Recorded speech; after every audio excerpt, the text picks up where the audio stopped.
Bihar NDA में seat बंटवारे के बाद ये तय हो गया है कि बीजेपी अपर कास्ट के उम्मीदवारों पर भरोसा करेगी तो जदयू अति पिछड़ों पर दांव आजमाएगी। वहीं चिराग की पार्टी में दलितों का स्कोप है। यादवों के लिए इस बार नो वैकेंसी वाली स्थिति हो गई है। चिराग की पार्टी की बात करें तो उन्हें 5 सीटें मिली है, जिनमें 3 सीटें दलितों के लिए रिजर्व है, यानी उनकी पार्टी दलितों पर भरोसा करेगी। वैशाली से सवर्ण उम्मीदवार बनना तय है। ज़्यादा संभावना है कि वैशाली से किसी राजपूत को लोजपा टिकट देगी। वहीं खगड़िया सीट इस बार मुसलमान को नहीं मिलेगा, बल्कि चिराग किसी अति पिछड़ी जाति पर भरोसा कर सकते हैं। वहीं अभी तक अति पिछड़ा और महादलित केंद्रित राजनीति कर रहे नीतीश कुमार की पार्टी भी यादवों से किनारा कर सकती है। नीतीश की पार्टी सिर्फ एक सीट पर दलित उम्मीदवार देगी और वो है गोपालगंज सीट बंटवारे के तहत गया सीट मांझी के खाते में चली गई है। हालांकि नीतीश ने अति पिछड़ा बहुल लगभग तमाम सीटें अपने पास रखी है।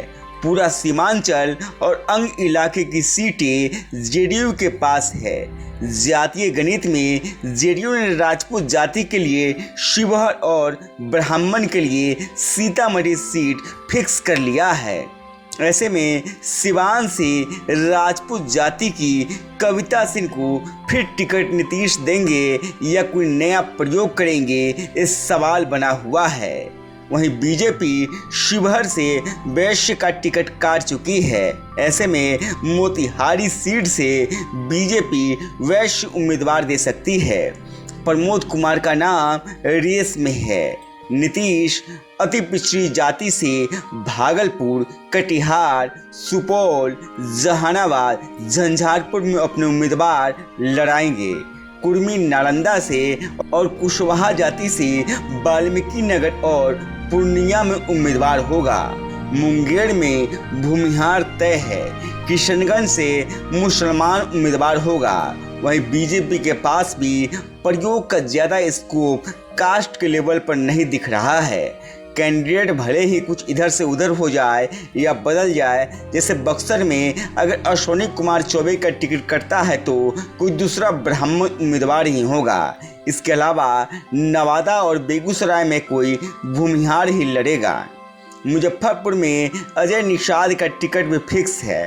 दरभंगा से मैथिल ब्राह्मण लड़ेगा।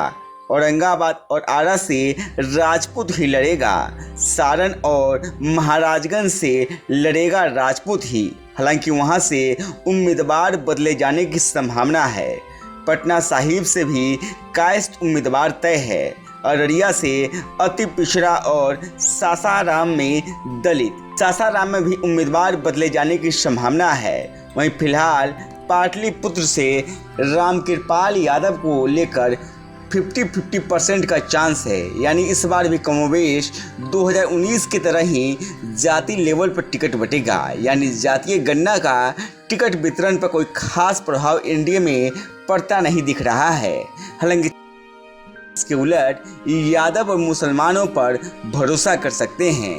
गांव तक बिहार की रिपोर्ट। अगर आपने हमारे चैनल को सब्सक्राइब नहीं किया है तो सब्सक्राइब करें, साथ ही वीडियो को लाइक, शेयर और कमेंट करें। धन्यवाद।